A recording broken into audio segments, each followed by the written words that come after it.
All right, folks, we have yet another massive Lego set to take a look at, another massive Lego set themed around space. This is the NASA Artemis Space Launch System. It retails for $260 in the US with 3,601 pieces. We'll talk about value towards the end of the video here. Before we even get into that, let's take a look at what we've got here. Now, I'm not super familiar with the source material here, but I am a big fan of Lego Space. I have the Saturn V set, I have the rover set, I've got a whole bunch of space sets. I'm just a really big fan of them. First impressions here, this looks awesome. It looks really awesome. My main concern though, and I'm just going to come out right and say it, is how big this thing really is, because it looks big just when you stare at it, but then as you get closer you see how small some of the pieces actually are. For example, the fences going around right here, those are those little, well, I know them as flashlight pieces, but they're not that big. Or look at that fence right there. That is just a 1x4 fence piece. Not that big in terms of pieces, so I wonder how big this thing actually is. But it includes the little satellite off to the side, display stand right here. You can see just how big this docking station really is. Here's the box art. Box art looks fantastic, very similar to the Milky Way box art that we looked at in one of my previous videos, where rather than just going with a black background, they have some kind of like purple accents, which I think looks really, really good. Here's a better angle at the docking system. This thing, I mean, it'll be a repetitive build, that's for sure. This will be a very repetitive build.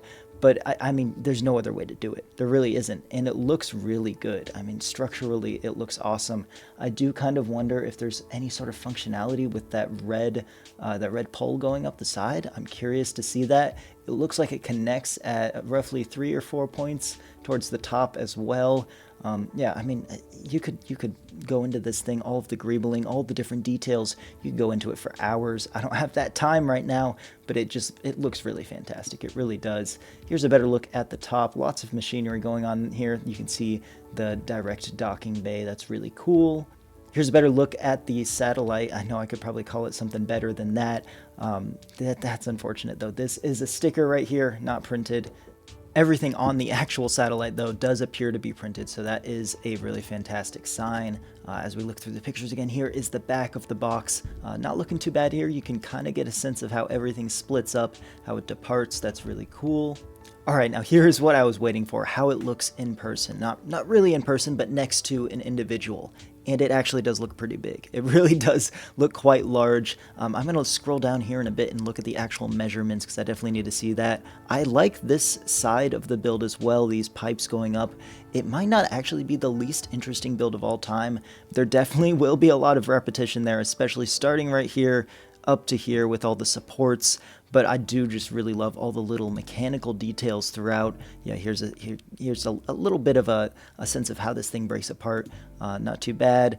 Yeah, it looks pretty good. It looks really good as a display piece. Let's take a look and see what's going on with the videos here. 360 view, take a look at that. Oh man, this is really overexposed. Okay, yeah, not the best angle right there, but then again, you don't really need to look at it from that side. I think this side honestly might be the best in my opinion.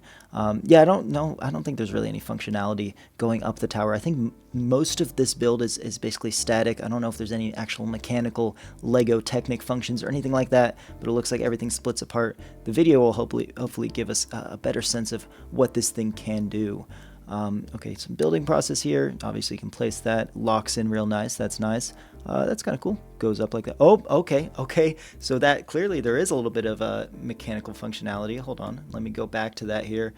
So you can lock this part up right here, and then you flip a lever on the side, and the whole docking system actually goes out. That's really nice, and this can line up right there. Awesome. Yeah, that's actually a really cool feature. That is very nice.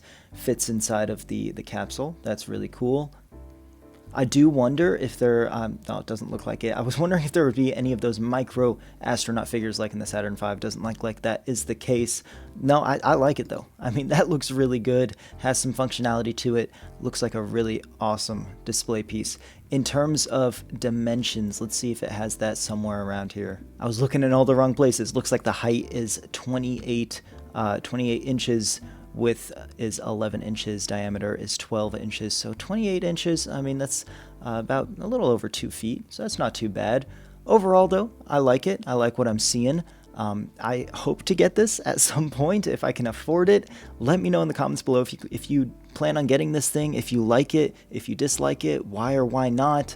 If you liked my little analysis here, be sure to leave a like, be sure to subscribe, all that sort of stuff. I appreciate you guys, and I will see you in the next video. Bye-bye.